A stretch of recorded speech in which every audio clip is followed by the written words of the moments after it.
Isang magandang araw. Ang bati ko sa inyo mga kapantasya at sa inyo rin Miss Anne. Tawagin niyo na lang ako sa pangalang Heaven. At syempre, hindi ko yan totoong pangalan. Sana mabasa niyo ang aking padalang kwento sa inyo. Isang lihim ng aking pagkatao na kay tagal kong iniingatan. Kaya hanggang ngayon ay hindi pa rin ako nag-aasawa dahil natatakot ako. Natatakot akong baka husgahan niya ako at iwanan din. Miss Anne, wala man akong karelasyon ngayon pagdating sa usaping pag-ibig ay hindi ibig sabihin ay wala na akong nakakasiping. At kung paano, ikukwento ko sa inyo. Minsan na rin akong nagmahal, ngunit iniiwan din. Miss Anne, 15 anyos ako nang nadiskubre ko ang aking kakaibang sakit. At kung paano, ibabahagi ko ito ngayon. 15 anyos ako nang pagsamantalahan ako ng aking tiyuhin. Nang minsan ay iwan ako ng nanay ko sa aking tiyo dahil may seminar ang mga teacher noon dahil nga public school teacher ang nanay ko. Chong, bakit niyo po sinara ang pinto? Tanong ko kay Tiyo Pablo. Alam kong nakainom ito. Bata pa si Tiyo Pablo. Nasa 35 lang at walang asawa marahil dahil sa pagiging lasenggo nito. Hindi makatagpo ng babaeng nagmamahal dito. Ang ganda-ganda mo, Heaven. Dalagang-dalaga ka na. Kinabahan ako, Miss Anne. Alam kong may binabalak sa akin ng aking tiyuhin at hindi nga ako nagkamali dahil bigla niya ako sinunggaban at pilitin hubarin ang suot ko. Iyak ako ng iyak at walang nagawa ng tuluyang natanggal ang saplot ko sa katawan. Chong, wag po! Maawa ka sa akin! Huwag kang magkakamaling magsumpong kay ate. Papatayin ko kayong lahat, banta ni Tiyo Pablo. Noong una ay nagpumiglas ako, Miss Anne. Ngunit habang ginagawa iyon ni Tiyo at para may nabuhay sa pagkatao ko, na hindi ko maintindihan. Nagustuhan ko ang ginagawa niya, kaya hinayaan ko na lang hanggang nakuha niya ang kanyang gusto. Simula noon para may kakaiba na sa akin. Palaging hinahanap ng katawan ko ang ganung bagay. Hindi ko maipaliwanag, Miss Anne, kung bakit ka noon. Hindi na naulit ang ginawa ni Tiyo Pablo sa akin noon. Dahil isang linggo lang pagkatapos noon ay pinatay siya. Nasaksak sa inuman. Hanggang isang araw, nasa school ako na bigla akong sumpungin. Hindi ko alam ang gagawin ko na bigla akong makaramdam ng init. Kaya agad akong lumabas at tinungo ang banyo. Hindi ko alam ang gagawin. Namumula na ako. Heaven? Ano nangyayari sa'yo? Ang kaibigan ko si Nika.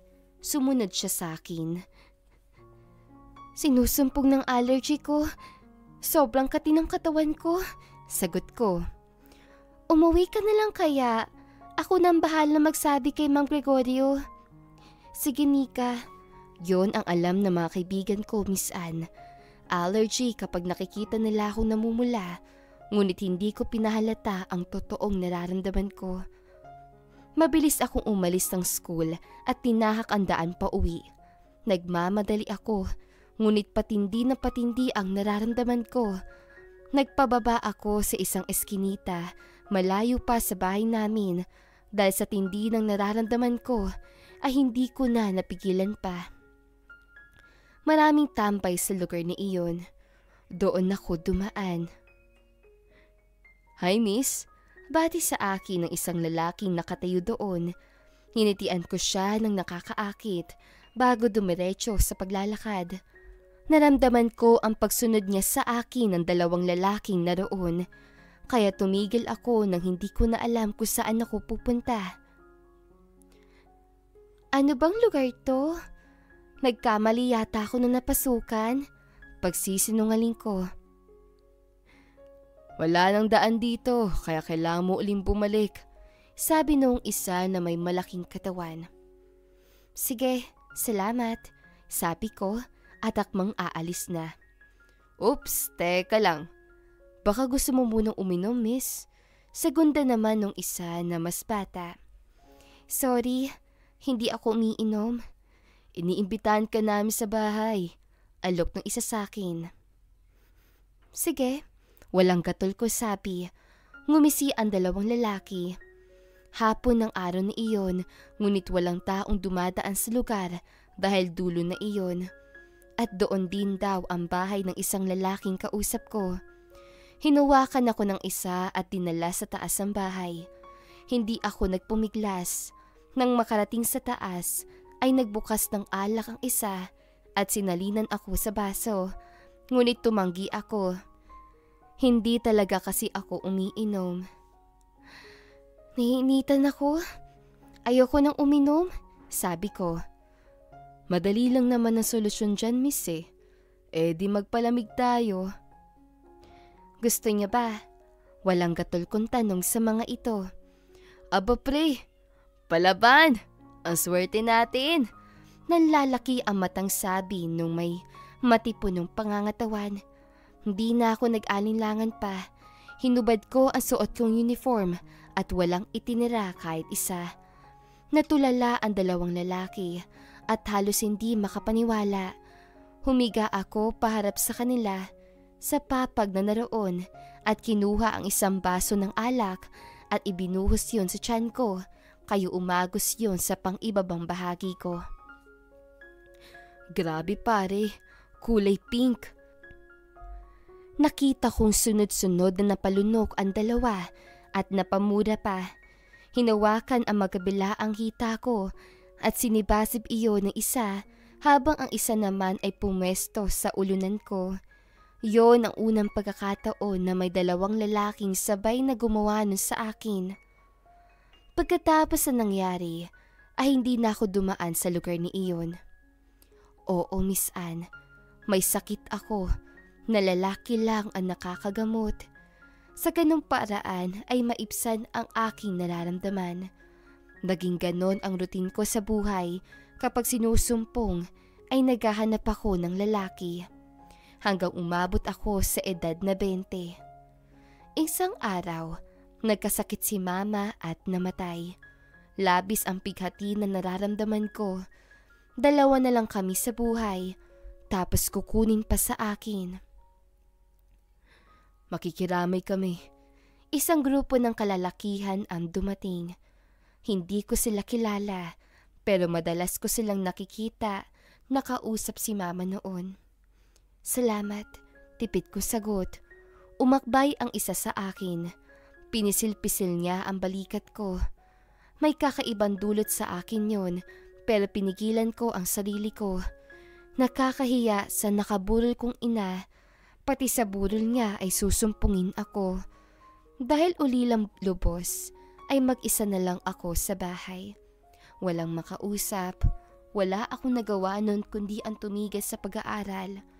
May perang napunta naman sa akin nang mamatay si mama. Naisip kong magtayo na maliit na negosyo. Isang resto-bar, restaurant sa umaga at bar sa gabi. Naging successful naman yon at naging tambayan ko sa gabi. Lalo na kapag sinusumpong ako. Isang gabing maalisangan, naramdaman kong susumpungin ako. At dahil nasa bahay lang ako, nagbabad na lang ako sa bathtub para doon pakawalan ang init na nararamdaman ko. Kiniliti ko ang sarili ko. Hindi ko namalayan na may nag-doorbell, Miss Anne. Dahil na rin sa ginagawa ko at hindi ko na narinig. At dahil mag-isa lang naman ako, ay hindi ko sinara ang banyo. Hindi ko namalayan ang pagpasok ng 4 na lalaki. Kailangan mo ba ng tulong? Napabalikwas ako nang makita ko yung mga lalaki sa burol ng nanay ko. Sila pala ang kontraktor sa pinaplanong pagpapatayo ni mama ng bagong bahay namin dahil may kalumaan na ang aming bahay. Ngunit dahil namatay ito at pabalik-balik ang mga ito sa bahay dahil maumpisahan na ang paggawa. Ngunit wala pa ang bayad, kaya ipinatigil ko na lang, Miss Anne. Paano kayo nakapasok dito? Lahat sila ay nakatingin sa nakabuyang-yang kong pagkatao. Bukas ang gate pati ang main door. Naisip namin baka may nanloob na. Hindi mo malang sinarado. Nakalimutan ko sa pagmamadali ko. Lalabas din kasi sana ako. Sagot ko na nahihiya. Napakaganda mo pala, Heaven. Bagay sa iyong pangalan mo. Nagulat na lamang ako nang dinakma niya ang perlas sa silangan ko. Medyo madiin yon kaya nasaktan ako. Sino ba naman ang hindi tatayuan kapag nakikita ng ganoon at isa pa lalaki ang mga ito? Napataing na lamang ako dahil sa kabiglaan pero inaamin kong uminit ang buo kong pagkatao. Ano? Papayag ka na ba? Tutulungan ka naming gawin ang ginagawa mo. Untag ng lalaki sa akin na ngiting-ngiti. Natuwa yata sa ekspresyon ko habang nilalaro na niya ang mahiwagang perlas. Isama mo rin kami dyan. Ibibigay namin sa iyo ang mga bagay na kayang ipalasap ng iba sa iyo. Lahat sila gwapo at bata pa. Hindi ako nakasagot at mukhang naiintindihan na yun ng lalaki. Napakislot na lamang ako nang hinawakan ako ng 3 sa balakang. Napalunok na lang ako nang tumambad sa akin ang sagisag ng Pilipinas. Walang itinira. Kusa kong hinawakan ang umaatungal na batuta ng 4 na tigre. Galit na galit ang mga yun at anumang oras ay handang sumalakay. Kakayanin mo kaya kami? Nagpipikil na sabi nung pinakamatangkad. Ngumiti na lang ako bilang sagot sa kanila. Pagod na pagod ako sa pagtatrabaho dahil sa nangyari. Kaya nang matapos ay nakatulog ako na mahimping. Naging regular ang lahat, palagi kaming magkakasama at parang naging magbarkada. Friends with benefits kumbaga. Sa kotse, habang pauwi kami, ay napansin kong malagkit ang pagkakatitik sa akin nang nagmamanehong si Jake. Napansin naman yun ni RJ kaya humarap siya sa akin. Itaas mo ang 2 mong paa. Para naman ganaan sa nagmamaneho si Jake. Tatawa-tawang saad ni RJ na tila nagbibiro na tinotoo ko naman. Ganito ba? Sabi ko habang nakataas ang 2 paa, kaya tumambad ang kulay pula kong panloob. Nakakagigil ka talaga, Heaven. Hindi mapigilan na sabi nito, kaya nauwi sa tawanan. Minsan naiisip kong kasalanan yun. Pero naisip ko rin na wala naman akong sinasagasaang pamilya o ibang babae. Pare-pareho silang babaero, walang sineseryoso. Kaya patas kami. Pinipigilan ko ang sarili kong mahalin sila o ang isa man sa kanila dahil alam kong masasaktan lang ako. Hanggang sa hindi na kami nagkita, Miss Anne. Nagkaroon daw na malaking project sa malayo. Kasabay nun ay nakilala ko si Mark. Nanigaw siya sa akin at yon ang unang pagkakataon na nagkanobyo ako at nagmahal. Noong una ay maayos naman kami. Naibibigay ko na higit pa sa sapat ang pangangailangan niya bilang lalaki. Ngunit may hangganan ang lahat. Medyo conservative kasi si Mark. Napapansin niyang ako palagi ang nagyayaya at hindi makontento sa 1 o 2 lang. At dahil doon, ay nakipaghiwalay siya sa akin. Nasaktan ako hanggang naisip kong isangguni sa doktor ang sakit ko. Ngunit wala na daw yung lunas. Maaaring mabawasan ang pagsumpong, ngunit hindi yung 100% na mawawala. Ang kailangan ko lamang at maunawaing partner at ilang gamot para mabawasan. Nang makilala ko si Jeff ay muli ako nagmahal. Inamin ko sa kanya ang totoo kong kalagayan. Noong una ay naiintindihan niya, ngunit habang tumatagal ay nag-iba ang tingin niya sa akin at palagi akong pinagsasalitaan ng hindi maganda. Hanggang sa hinayaan ko na lang ang sarili ko. Kapag sinumpong, go na lang ako. Hindi ko na pinigilan pa at hindi na ako nakapagrelasyon pa. Nakilala ko si JC, naging kaibigan, ang tanging nakakaunawa sa akin. Maraming beses na rin na may nangyari at nag-offer ng relasyon pero tinanggihan ko. Subukan mo, Heaven. Kung hindi mo ako kayang mahalin, edi hiwalay mo ko. Seryoso ako sa'yo at handa kitang pakasalan. Natawa ako at hindi naniniwala. Ayaw mo ba ng ganitong relasyon? Hindi ka nasasakal, walang commitment. Ayoko na ng totoong relasyon. Ayoko nang masaktan. Hindi kita sasaktan. Ganyan din ang sinabi sa akin ng mga nagdaan sa buhay ko.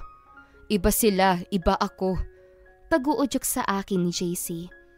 Sunod-sunod akong umiling. Pero ayoko nagpapagamit ka sa iba, Heaven.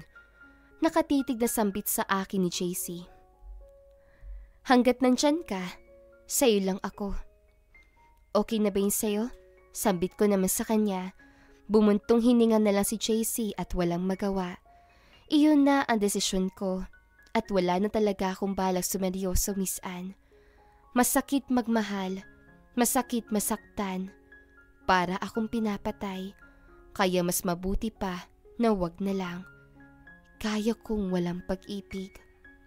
Sa kasalukuyan, 40 years old na ako. At hanggang ngayon ay kasama ko pa rin si JC. 15 years na kaming friends with benefits. Wala siyang ibang naging babae mula na magsimula kami. Minsan na rin niyang hiningi ang magkakaanak kami, pero hindi ako pumayag. Paano kung maging katulad ko din yon? Natatakot ako, Miss Anne. Ayoko ng magulong buhay. Masasabi kong maayos kami ni JC. Inaamin kong mahalaga siya sa akin. Naroon na ang pagmamahal.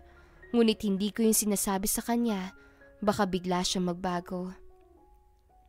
Hanggang dito na lang, Miss Anne.